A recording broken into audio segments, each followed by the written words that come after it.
Véritable arnaque que celle que vivent le Quinois ces derniers temps dans la perception de la taxe de la vignette, de la taxe de contrôle technique des véhicules et autres taxes de stationnement dans la ville-province de Kinshasa. Les montants à payer sont fixés à la tête du client ou carrément perçus par les individus sans titre ni qualité. Entre-temps, c'est la pagaille dans l'opération de recouvrement forcé de la vignette car certains agents commis à cette opération reçoivent des pots de vin au vu et au su des usagers de la route. Vous suivrez dans cette émission un dossier spécial intitulé « Au cœur de la mafia dans la perception des taxes provinciales à Kinshasa ». Une date importante et historique pour l'Afrique arrive à grands pas. Le 1er juillet 2020, il s'agira de la mise en œuvre pratique de la zone économique de libre-échange continental africain ZLECAf. Que doit faire la RDC, considérée comme grand débouché d'autres pays dans ces rendez-vous du donner et du recevoir? Tentative de réponse avec nos envoyés spéciaux à Addis Ababa, Jérôme Sekana, Pene Papa et Guila Muzembe de Gonzac. Ces titres et bien d'autres vous seront développés dans le corps de ces magazines Fiscalité et Développement dans une présentation maîtrisée de Didi Mavambu, Nombolo Pepe.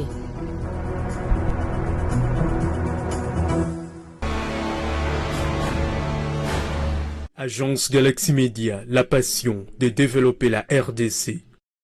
Bienvenue à cette nouvelle édition du magazine Fiscalité et Développement, la grand-messe des finances publiques, dossiers économiques et questions de développement en République démocratique du Congo. L'opération de recouvrement forcé de la vignette automobile par l'exécutif provincial de Kinshasa révèle au grand jour des pratiques opaques qui entourent la perception de cet impôt payé par les automobilistes pendant ces 3 derniers mois. Certains individus se sont arrangés pour s'octroyer la part du lion des recettes générées suite au paiement de différentes taxes et c'est au détriment du trésor public provincial. Une situation décriée aussi bien par les assujettis eux-mêmes que les parlementaires. Ces derniers appellent au rétablissement de l'ordre dans ce secteur, comme vous allez vous en rendre compte dans ce dossier signé Michel Wangilokwa Ngiwa. De septembre à novembre de l'année en cours, Odanganeta, chauffeur de taxi exploitant la ligne centre-ville bon marché, a payé au service de l'hôtel de ville de Kinshasa $270 américains. La litanie des taxes payées fait froid. On a foutu contrôle technique, $90. On a foutu autorisation de transport, $90. On a foutu vignette, $90. On a foutu contrôle, on a foutu autorisation du bien. Donc, moi, chez moi, le colo, c'est $90. Skouli Côté, avec le même type de véhicule, a payé moins que lui. Il explique que les taxes sont payées à la tête du client. $90 donc ils ont pas fixé $90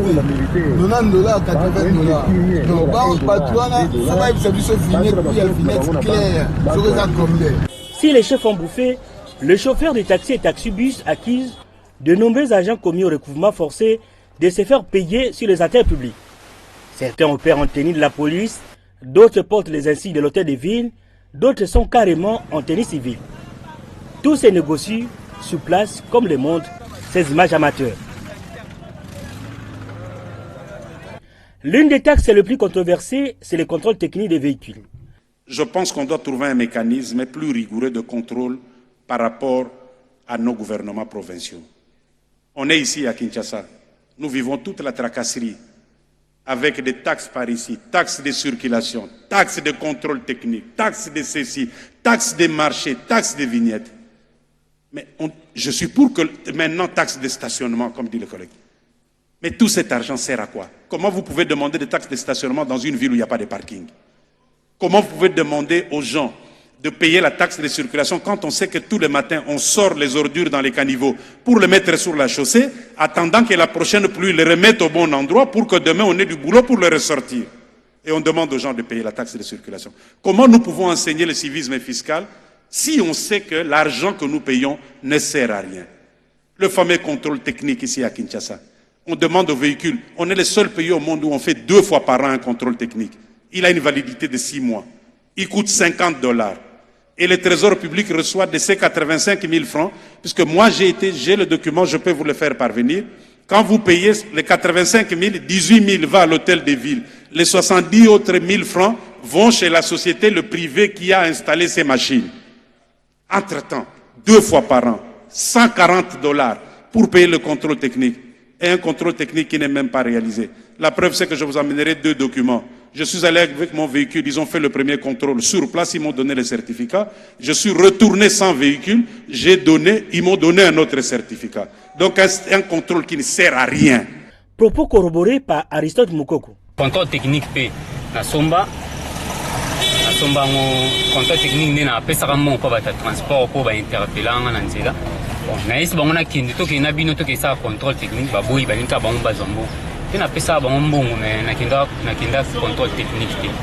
nous sommes à la Fikine où est installé Trinity 3 SARL en contrat avec l'hôtel de ville de Kinshasa. Ici, c'est le désert namibien. Aucun véhicule pour le contrôle technique. Le guichet unique de perception de cette taxe est même fermé. Aletoum Jipile, responsable technique, nous fait la démonstration de l'ampleur de la fraude.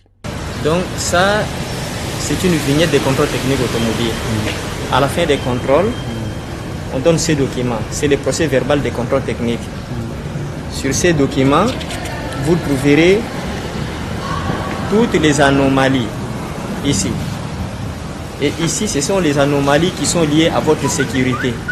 Donc un véhicule qui est en mauvais état ne peut pas recevoir ces documents qui est associé au certificat de contrôle technique.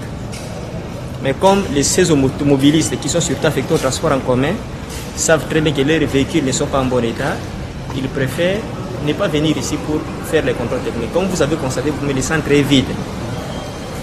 Alors les documents là qu'ils détiennent, ils trouvent ça où? Bon, ça il faut leur demander, hein, je ne sais pas. Il faut leur demander. Comme on peut s'en rendre compte, la lutte contre la corruption auprès de certaines administrations du pays a encore du long chemin à parcourir. Voilà, si à Kinshasa, une partie des recettes de la vignette automobile prend une destination inconnue, dans la province de la Chuapa, c'est une autre réalité.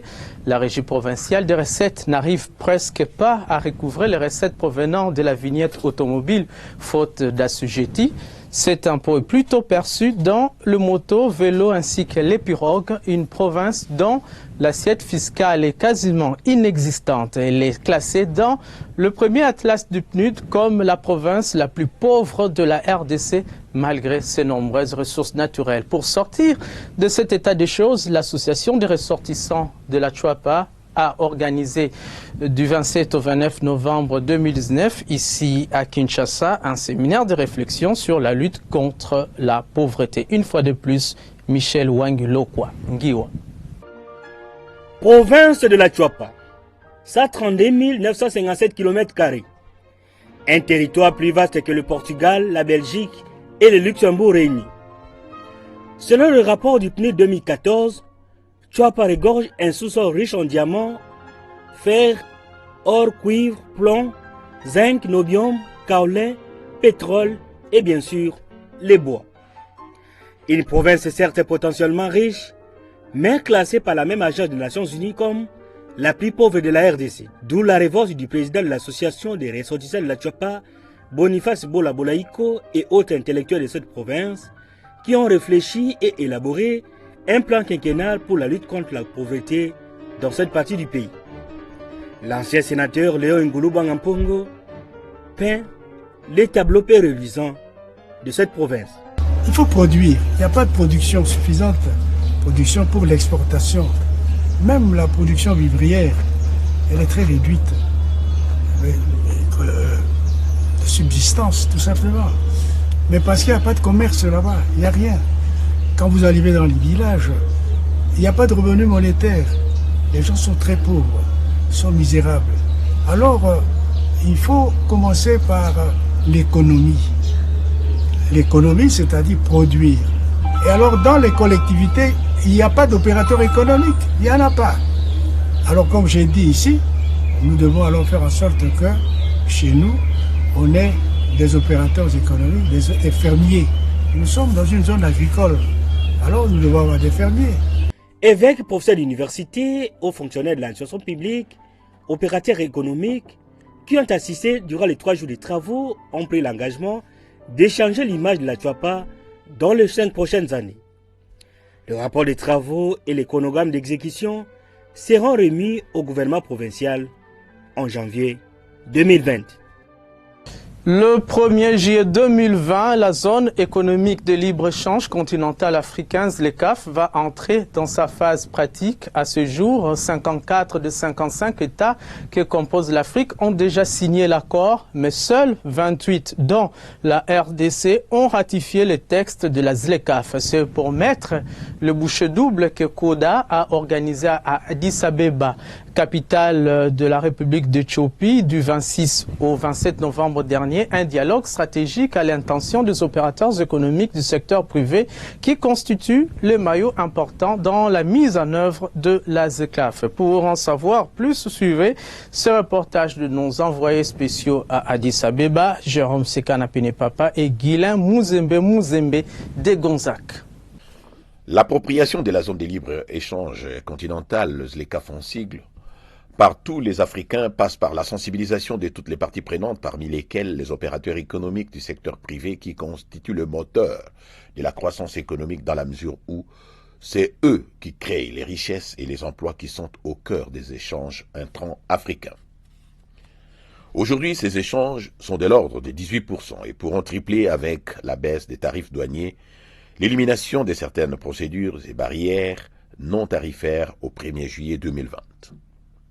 Voilà pourquoi la Coalition pour le dialogue sur l'Afrique, Koda en sigle, et une structure de l'Union africaine que dirige l'ancien président nigérian Olusegun Obasanjo comme président du conseil d'administration, a organisé du 26 au 27 novembre 2019 à Addis Ababa un dialogue stratégique entre les opérateurs économiques du secteur privé et les chambres de commerce, les communautés économiques régionales, CRC en sigle, les hauts fonctionnaires des gouvernements et instituts de recherche, les experts de l'Union africaine, de la Commission économique des Nations unies pour l'Afrique, de la Banque africaine de développement, de la CNUICED, d'Afrexim Bank, des banques régionales pour le développement, notamment la Trade and Development Bank, les experts de la BIDC, de la CEDEAO, de la BCAO, de la BEAC, de la SADC Banking Association, etc., etc.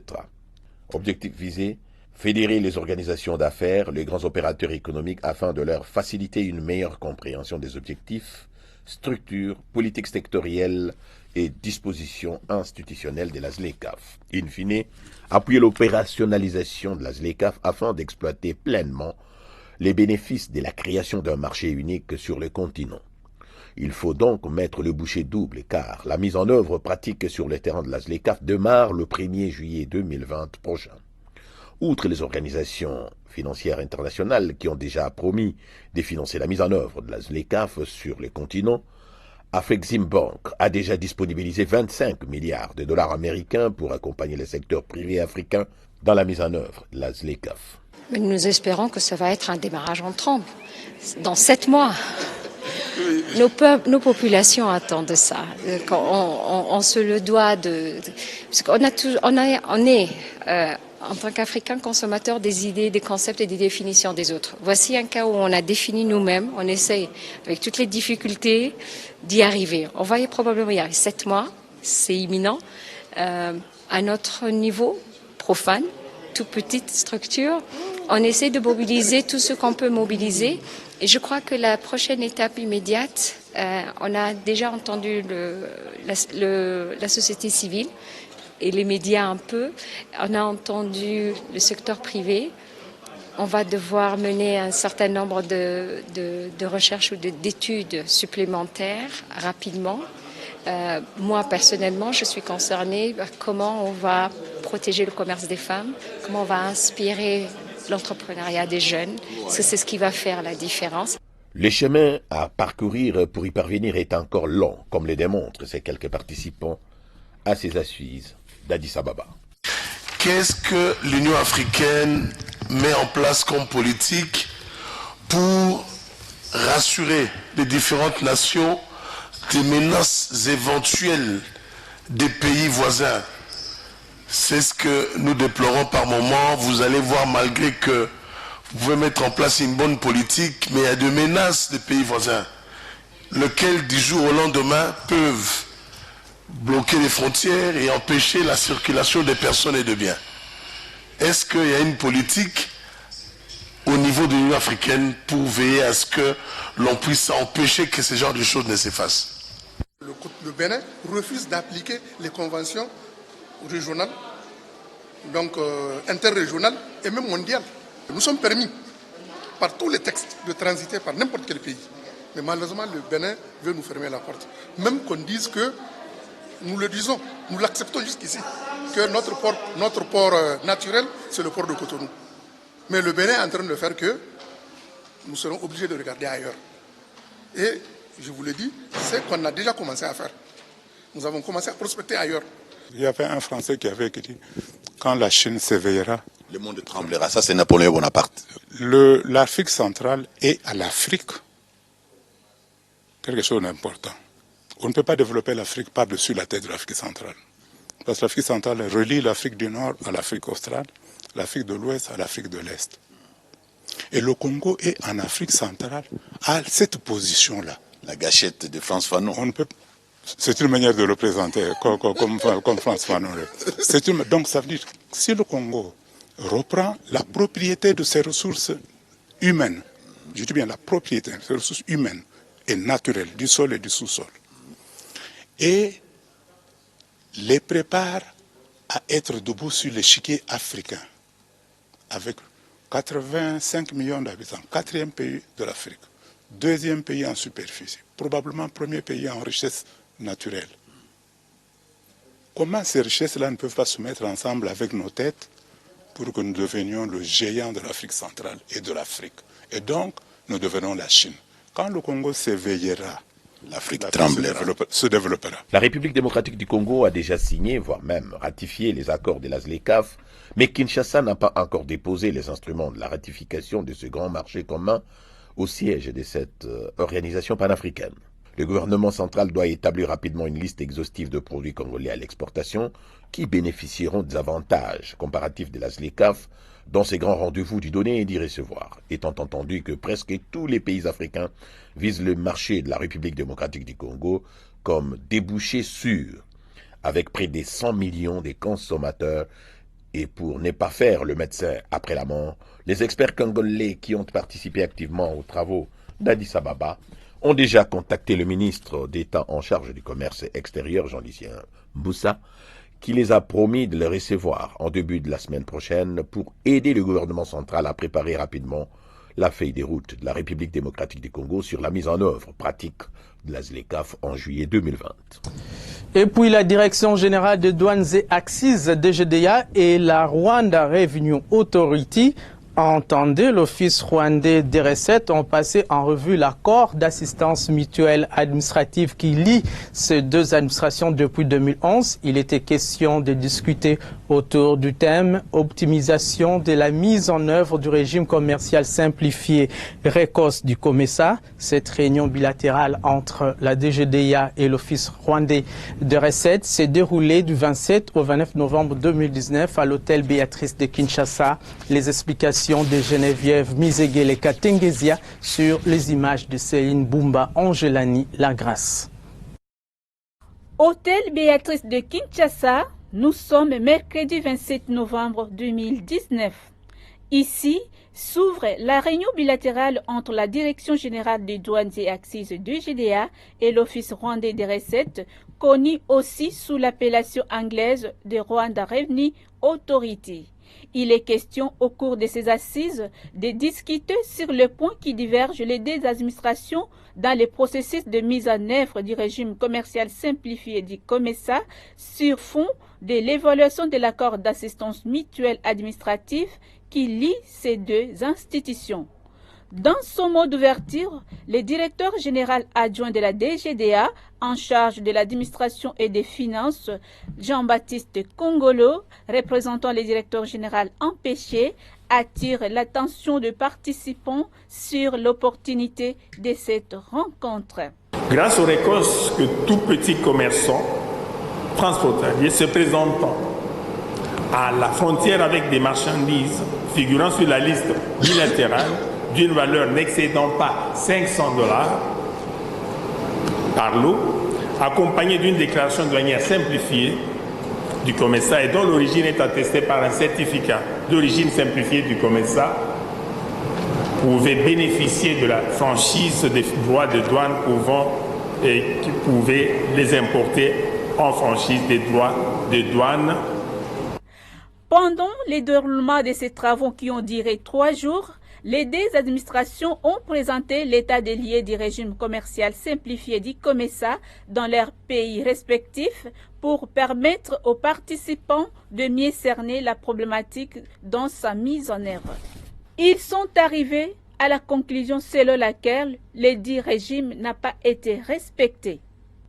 Au dernier jour de cette réunion bilatérale, soit vendredi 29 novembre 2019, le directeur général de la douane congolaise, Deo Rugwiza Magera, est présent. Au terme de ces assises, des recommandations ont été formulées dont l'idéal d'accélérer et d'améliorer les processus de mise en œuvre du régime commercial simplifié RECOS du COMESA. Désignation respective des points focaux dans tous les postes frontaliers dans un délai d'1 mois. Organisation des rencontres trimestrielles des responsables provinciaux ou régionaux. Interconnexion des systèmes douaniers des deux pays pour permettre une meilleure évaluation des marchandises. Élaboration des procédures harmonisées de travail au niveau provincial. À ce jour, les deux administrations regardent dans la même direction au profit de la facilitation des échanges entre la RDC et les Rwandais.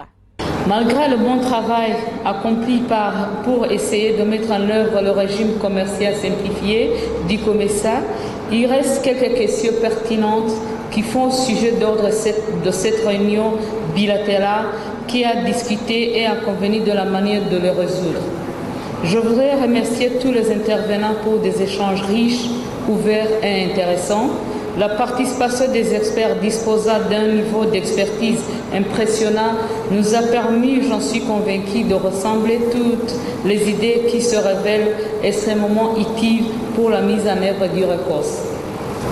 Ces conditions peuvent être résumées en la nécessité de revoir la liste des produits éligibles au RECOS sur base du projet proposé par la DGDA, en l'obligation d'utiliser le certificat d'origine simplifié du COMESA en ce qui concerne les produits manufacturés, en la nécessité d'assurer la gratuité du certificat d'origine simplifié de la déclaration douanière simplifiée du COMESA.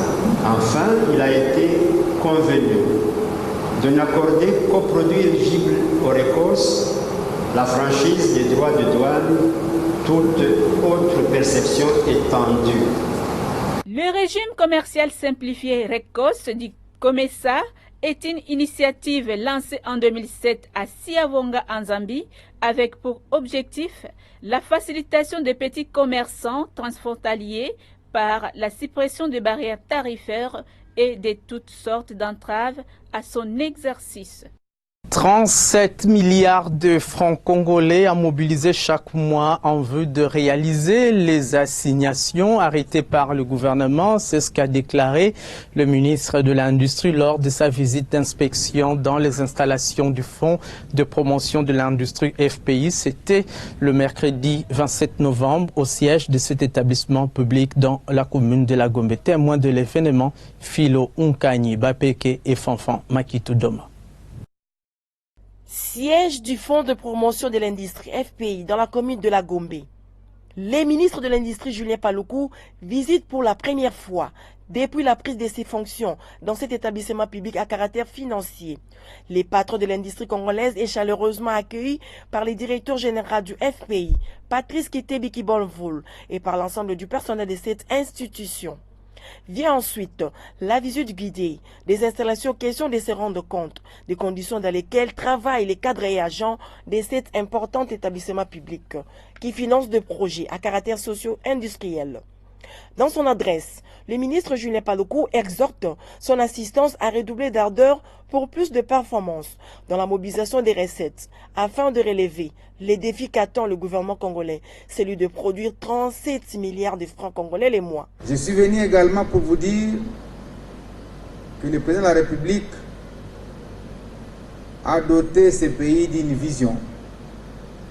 La vision de voir au moins 20 millions de Congolais sortir de la pauvreté. Et le pays s'est doté d'un instrument qui doit accompagner cette politique d'industrialisation. C'est le fonds de promotion de l'industrie. Mais l'ambition que nous avons, c'est de dire que le fonds de promotion de l'industrie doit contribuer à la création réelle de richesses. Si vous êtes passé de 3-4 milliards en moins d'une année ou 2 ans à 15-17 milliards, on vous demande de redoubler les mêmes efforts parce que vous avez réussi à tripler ou quadrupler les recettes. Message capté 5 sur 5 par le directeur général du FPI, Patrice Kitebi Kibolvoul, qui a précisé que son institution est prête à accompagner les actions du chef de l'État, Félix Antoine Tshisekedi Tshilombo, dans le processus de réduction de la pauvreté. Notre action doit absolument s'inscrire et s'arrimer totalement sur les priorités de l'action gouvernementale. Et nous voulons donc, compte tenu de ce que vous avez déjà annoncé, relayant son Excellence Monsieur le Président de la République dans le domaine de la réduction de la pauvreté et des inégalités, nous apprécions aussi le mot d'ordre que vous vous êtes donné et que vous nous avez donné, de travailler sur la création de richesses pour parvenir à cet objectif. Et nous sommes tous debout, les hommes, les femmes du fond, pour servir cette cause-là. L'année 2019, ou plus exactement l'année 2020, va marquer la fin de l'exécution du premier programme triennal qui contenait l'ensemble des réformes pour redresser l'institution.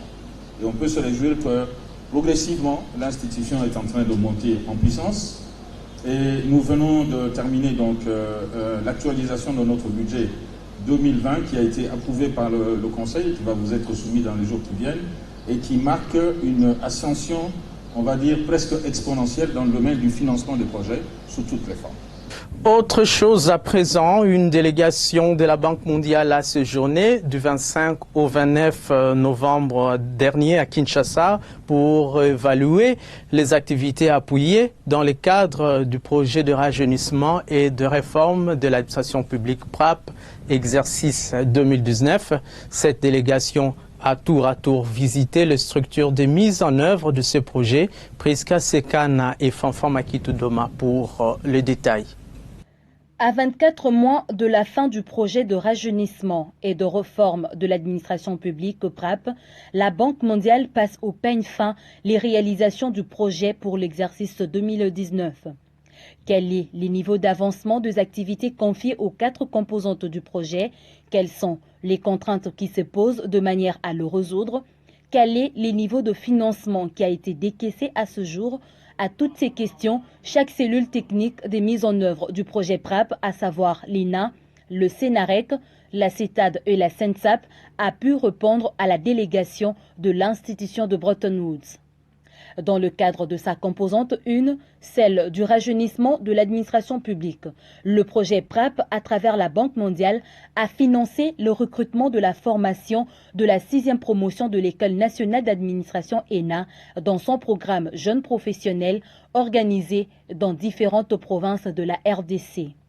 Selon Guillaume Banga, directeur général de l'ENA, les épreuves orales pour le pôle de Goma et celui de Kinshasa étant amorcées, les déploiements de tous les candidats sélectionnés vers le site de test d'admission est totalement pris en charge par le projet PRAP. Dans sa mission d'offrir aux agents publics de l'État ainsi qu'à leurs familles des prestations de sécurité sociale sur base des cotisations recouvrées auprès d'eux et de l'État employeur, la Caisse nationale de sécurité sociale des agents publics de l'État SENSAP, en bon élève, a accompli 3 missions sur 5, et ce, grâce au soutien du processus de la mise à la retraite appuyé par le projet PRAP dans sa deuxième composante. Contrairement à la CENSAP, la cellule technique de la décentralisation, CETAD, est une structure du gouvernement congolais dont les mandats est de faciliter et de proposer des stratégies de mise en œuvre de la décentralisation. C'est dans cette optique que le projet PRAP appuie la réforme de l'administration publique au niveau provincial dans sa composante 4, avec comme objectif doter la RDC des administrations provinciales en les réorganisant. Le secrétariat national pour le renforcement de capacités en RDC, SENAREC, dans ses attributions, celles de supervision et des mises en œuvre de la composante 3 du projet PRAP, cette année encore, grâce à l'appui de la Banque mondiale, compte accompagner les leaders politiques de chaque secteur. Objectif, permettre une bonne cohésion gouvernementale et renforcer les leaderships de chaque décideur. Ensemble, avec le directeur général de ressources humaines de l'administration publique, la délégation de la Banque mondiale a évalué l'accompagnement de son institution en faveur de structures standards implantées dans le ministère pilote. Ils ont aussi échangé sur le processus de la mise à la retraite, l'état d'avancement de l'approche jeune professionnelle sur le terrain en vue de permettre à ce que le redressement de l'administration publique soit une réalité par rapport aux services de qualité que le citoyen congolais attend de l'administration publique, notamment dans l'accroissement du rendement de ses prestations.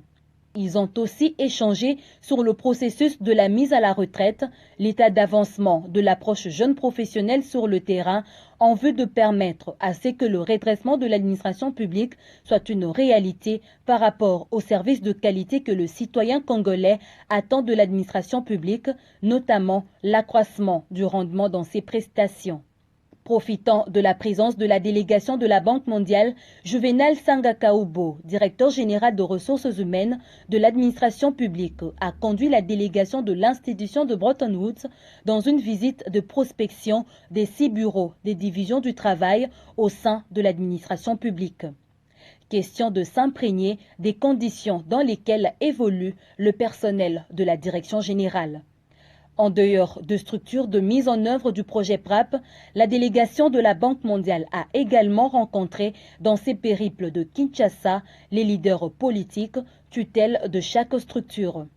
C'est là pour évaluer l'apport du projet dans les différents ministères.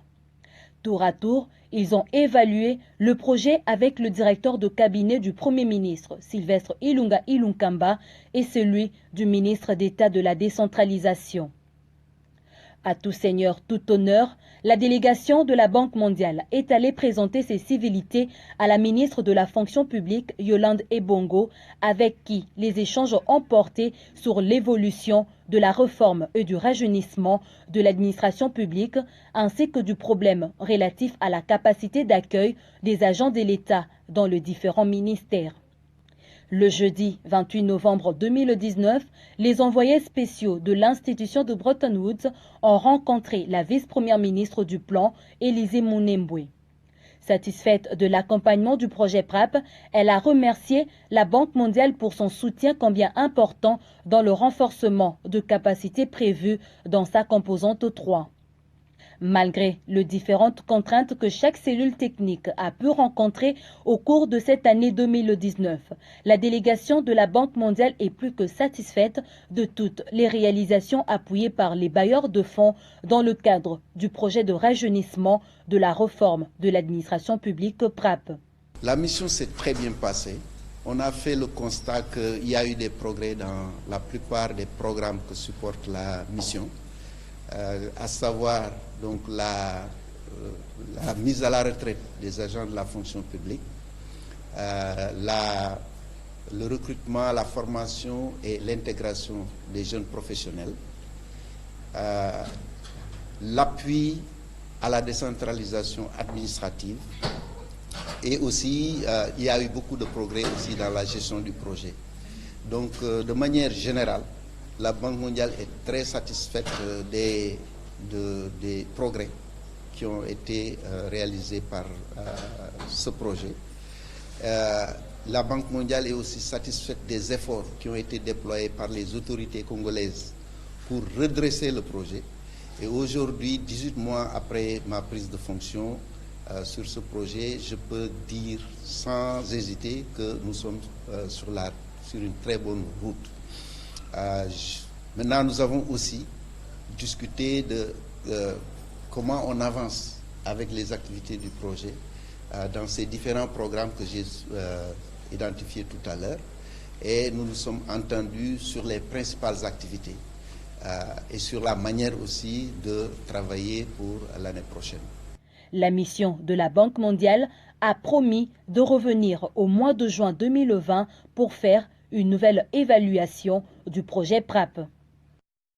Plus de 90% de cadres et agents venant de 5 ministères ont participé à l'ouverture d'un atelier de formation sur l'approche de management et d'audit basé sur les risques. C'était le lundi 19 novembre dernier au Centre Caritas Congo, ici à Kinshasa. Objectif, doter chaque manager opérationnel des compétences requises devant lui permettre de décliner la politique de contrôle interne au niveau des unités administratives. Reportage Muriel Makese-Loutina et Fanfan Makitou Doma. Plus de 94 agents de l'administration publique venant du ministère des Finances, du Budget, de l'économie, des plans et du portefeuille prennent part à une formation sur l'approche de management et d'audit basée sur les risques. Ouverte par Victor Batoubenga, inspecteur général des finances, chef de service. Cette introduction de l'audit et du contrôle interne dans les ministères a rendu nécessaire la standardisation des processus d'intervention, et c'est là qu'intervient l'inspection générale des finances, à qui la loi évoquée relative aux finances publiques attribue une mission d'uniformisation des méthodes de travail dans le domaine du contrôle de l'audit public. Cette exigence d'uniformisation répond au risque d'émergence de pratiques divergentes. Et c'est cette même notion des risques qui nous permet ainsi d'entrer de plein pied dans l'activité qui nous réunit ce jour. Notre engagement dans cette réforme est total. Nous espérons que votre implication le sera tout autant pour qu'ensemble nous puissions élever la qualité de notre gestion publique au niveau des standards modernes et pour la matérialisation de la vision du chef de l'État de faire de la République démocratique du Congo un pays véritablement démocratique, riche et prospère. Cette approche de gestion qui s'inscrit dans le cadre du renforcement du système de contrôle interne a l'avantage de permettre aux décideurs dans leur secteur respectif de mieux cerner la hiérarchie des risques inhérents à la réalisation de toute politique publique. Nous partons de l'idée que jusque-là, nous avions une gestion qui était basée sur les moyens. Et là, nous passons à une gestion basée sur les résultats. Et pour permettre au cadre des ministères aussi importants que celui de finances, du budget, du plan, de l'économie et du portefeuille, de connaître les méthodes modernes de management, c'est à cette occasion que nous avons pu organiser cette session de formation ensemble avec le COREF, le Comité des réformes des finances publiques. C'est une formation à la fois théorique et pratique. Donc, ils vont d'abord avoir les notions théoriques et après, ils se retrouveront pour la pratique sur terrain. En fait, jusque-là, toutes les dépenses étaient ordonnancées par le ministre des Finances. Mais cette fois-ci, ça ne va pas être ainsi. Chaque ministère, sera en fait un centre d'ordonnancement. Donc, chaque ministre sectoriel sera ordonnateur des dépenses de son ministère. Bon, elle est importante pour les structures standards parce que il faut nécessairement, c'est en fait une innovation dans le management. Sur financement du projet de renforcement de la redevabilité et de la gestion des finances publiques Profit Congo, un consultant international cabinet a été recruté pour la mise en œuvre de l'approche de gestion et d'audit. Et c'est dans l'objectif de renforcer les capacités humaines de ministères sélectionnés sur la méthodologie et outils de l'élaboration de la cartographie basée sur les risques, d'accompagner l'inspection générale des finances dans l'amélioration de ses procédures de contrôle et enfin, accompagner les administrations fiscales dans la définition d'un nouveau cadre organique intégrant la fonction d'audit et la finalisation des outils d'audit. Pour la restauration de la culture des assurances absente dans le mental du collectif congolais, l'autorité de régulation et de contrôle des assurances ARCA compte sur les nouvelles sociétés d'assurance agréées qui ont la responsabilité de redonner confiance à la population. Et le directeur général de cette institution y tient. Voilà pourquoi Alain Kaninda n'hésite pas à s'enquérir de la situation de ces sociétés agréées dans le secteur des assurances en RDC. Images et commentaires. À la faveur de la libéralisation du secteur des assurances en RDC, de nouvelles sociétés d'assurance ont vu le jour, brisant ainsi le monopole longtemps observé au pays. L'artisan principal de cette libéralisation est l'autorité de régulation et de contrôle des assurances ARCA. Son directeur général a poursuivi sa visite d'itinérance dans les sociétés d'assurance nouvellement agréées. Alain Kaninda est passé à la Société nationale d'assurance SONAS, l'opérateur historique, pour s'enquérir des nouvelles dispositions prises par cette société d'État dans le cadre de la libéralisation du secteur. Nous ressentons la fierté d'être honorés par la présence du directeur général de l'autorité de régulation. Il est venu non seulement dans sa mission d'itinérance, comme lui reconnaît les textes des lois, mais il est venu aussi nous réconforter. Il est venu nous réconforter et nous avons beaucoup saisi de son mot qu'il a eu à prononcer dans notre bureau.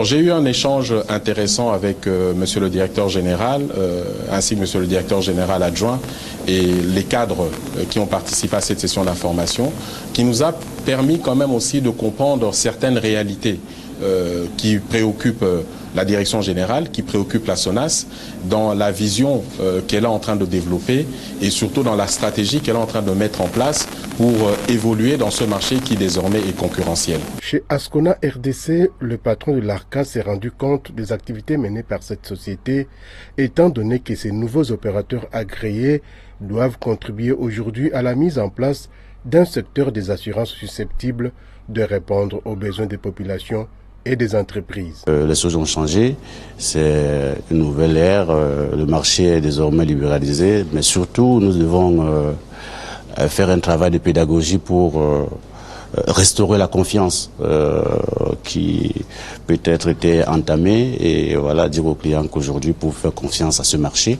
parce qu'il y a un régulateur qui est en train de mettre de l'ordre. Voilà, donc aujourd'hui le marché a des acteurs crédibles qui peuvent les accompagner en toute sérénité dans leurs investissements. C'est un opérateur qui a existé avant la libéralisation et qui s'est conformé à la loi et donc qui est venu auprès de l'ARCA pour demander son autorisation et de fonctionner. Et donc c'est un opérateur qui est un opérateur, je dirais, modèle. C'est le genre d'opérateur que nous voulons avoir sur notre marché, qui respecte la loi et qui participe au développement de l'économie du pays. En ce sens, le souhait de l'ARCA est donc l'explosion d'un secteur des assurances à même de contribuer efficacement à la création d'emplois et de richesses, à la protection des biens, des personnes, des investissements privés et particulièrement à la promotion d'une classe moyenne et d'investisseurs congolais dans ce secteur financier et porteur en RDC. Les besoins en termes de couverture assurantielle étant énormes tant au niveau des entreprises que des particuliers.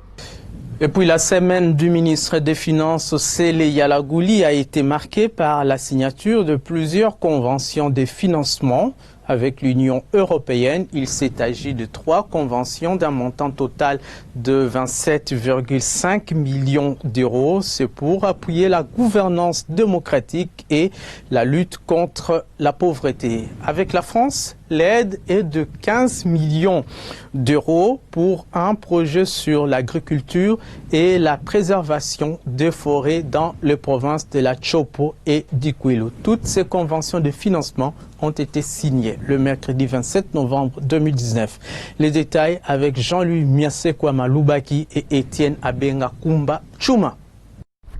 Au niveau de la délégation de l'Union européenne, ces protocoles de signature de financement concernent le programme d'appui à la participation de la société civile dans la gestion du bien commun, Parc RDC, à hauteur de 12 millions d'euros. Il consacre ensuite la mise en place d'une facilité de coopération technique pour soutenir la préparation des projets d'investissement et des mesures d'amélioration du climat des affaires pour 8 millions d'euros. L'Union européenne va enfin fournir un appui au service du ministère des Finances en tant que coordonnateur du Fonds européen de développement FED pour un budget de 7,5 millions d'euros. Ces 27,5 millions d'aides de l'Union européenne courent sur une période de 5 ans. Jean-Marc Châtaignier, chef de la délégation de l'Union européenne en RDC, exprime bien la satisfaction des deux parties. Nous venons donc de signer ces trois conventions qui pour moi sont très importantes, très symboliques de l'appui que nous portons à la société civile, à l'État congolais et à l'amélioration du climat des affaires en RDC. Le développement de l'agriculture en zone de savane et de forêt dégradée intéresse la France. Son expertise, spécialement celle de son agence de développement, va être utilisée pour les forêts primaires en RDC, comme l'explique François Pujolas, ambassadeur de France. Ce projet vise à développer l'agriculture effectivement dans des zones particulières, zones de savane et de forêt dégradées. Pourquoi ? Parce que malheureusement, dans le cadre de cette préservation nécessaire de la forêt, à la fois pour le développement futur de la RDC, mais aussi pour la planète, puisque la forêt congolaise, le bassin forestier du Congo est en quelque sorte le deuxième poumon vert de la planète. Un des usages qui malheureusement contribue le plus à la déforestation, c'est la culture dite sur brûlis, et donc il faut réfléchir à des alternatives qui puissent marcher. Nous sommes heureux à la fois au titre de membre de CAFI, la France, mais aussi à titre bilatéral, de pouvoir contribuer ainsi de façon très concrète à la mise en œuvre du partenariat renouvelé que les deux présidents ont décidé de renforcer, qu'ils ont annoncé à Paris il y a quelques jours. Didier Gréver, directeur de l'Agence française de développement en RDC, aura donc la charge de suivre l'exécution de ce projet. Ce dernier est financé par le Fonds national RED Fonared grâce aux ressources qui lui sont remises par l'Initiative pour la forêt en Afrique centrale, CAFI. Cette journée marquée par des signatures d'appui et d'aide a commencé par la réunion des régies financières, DGI, DGRAD, DGDA, sous la présidence du ministre des Finances, Sélé Yalagouli.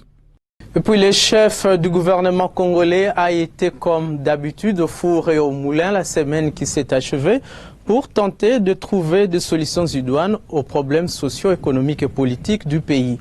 Pour en savoir plus, suivez ces condensés signés Patience Vumili Yaboko les Tamboué sur les images du service de communication de la primature. À la veille de festivités de fin d'année, le gouvernement Ilunga-Ilunkamba prend déjà des mesures d'encadrement pour faire face à l'instabilité du cadre macroéconomique qui s'observe ces dernières semaines. Cette question a été au cœur de la réunion hebdomadaire du comité de conjoncture économique présidé par le Premier ministre Sylvestre Ilunga-Ilunkamba le mardi 26 novembre dernier. La note de conjoncture économique présentée par la vice-premier ministre en charge du plan, Élisée Mounemboué, a indiqué que les indicateurs du cadre macroéconomique, notamment le taux d'échange entraînant une légère dépréciation du franc congolais de 0,14% face au dollar américain, les prix des denrées alimentaires des premières nécessités et autres indicateurs sont instables. Pour permettre à la population de bien passer les fêtes, les membres de la conjoncture économique ont formulé quelques propositions. D'autres dossiers comme l'état de la coopération entre le Fonds monétaire international et la RDC sur la facilité des crédits rapides à hauteur de 368 millions de dollars américains, le suivi de la situation financière de l'État ainsi que la situation du secteur minier au 25 novembre 2019 ont été évoqués au cours de cette rencontre. après la pluie diluvienne qui s'est abattue dans la nuit du lundi 25 au mardi 26 novembre 2019 à Kinshasa, causant ainsi des pertes en vies humaines et dégâts matériels, le chef du gouvernement a présidé une réunion d'urgence avec le vice-premier ministre en charge du budget, les vice-ministres d'État à l'urbanisme et habitat, le vice-ministre des Finances et les vice-gouverneurs de la Banque centrale du Congo, auquel était associé le directeur général de l'Office des voiries et drainage et le commandant du génie militaire. Objectif, apporter des solutions idoines pour réparer les dégâts. Le Premier ministre a décidé que le ministère des Finances débloque des fonds pour permettre à l'OVD, ou mieux au ministère des ITPR, de mobiliser ce service ainsi que les génies militaires pour intervenir sur le terrain et corriger ce qui peut l'être le plus vite. Le développement à la base a été au centre des échanges d'une part entre le Premier ministre et la délégation du caucus des députés nationaux originaires du Kasaï central, d'autre part avec le caucus des députés nationaux et sénateurs de la province de la Mongala et celui du Haut-Lomami. Tous ont plaidé pour l'établissement de la situation socio-économique et sécuritaire de leur province. Le bureau de la Commission nationale des droits de l'homme, CNDH, conduit par son président Mwamba Mushikonke, a eu une séance de travail avec le Premier ministre sur le fonctionnement de cette structure d'appui à la démocratie. Ballet diplomatique le jeudi 28 novembre à l'hôtel du gouvernement. Le Premier ministre Sylvestre Ilunga Ilunkamba a reçu tour à tour l'ambassadeur de la Suisse en RDC, Roger Denzer, et le nouvel ambassadeur de Belgique en RDC, Joe Indekeu. Au cœur de ces deux audiences, la coopération bilatérale. Et nous avons parlé également de la manière que nous, Belgique, nous pouvons soutenir ce gouvernement dans son action et également dans les actions au bénéfice de la population congolaise. Le chef du gouvernement a clôturé la semaine par une descente sur le terrain, tout d'abord sur l'avenue Université au quartier Livoulou dans la commune de Lemba où s'effectuent les travaux de réhabilitation de ces tronçons coupés suite aux dernières pluies diluviennes. Accompagné de quelques membres du gouvernement, le Premier ministre s'est ensuite rendu à Kinsuka-Pompage dans la commune d'Engaliema où sont exécutés les travaux de construction des sautes de moutons. Cette visite d'inspection avait pour objectif permettre la fluidité du trafic routier sur ces tronçons. Voilà qui met terme à cette édition de Fiscalité et Développement et merci de nous avoir suivis à Kolokoso dans le Kwango, à Kalemi dans le Tanganyika et à Lukula dans le Congo central. Merci également à Fanfan Makitou, Geneviève Mizegele Katengezia et Jocelyn Babalomba pour avoir concouru à la réussite de cette émission. Excellente suite de programmes en compagnie de cette chaîne.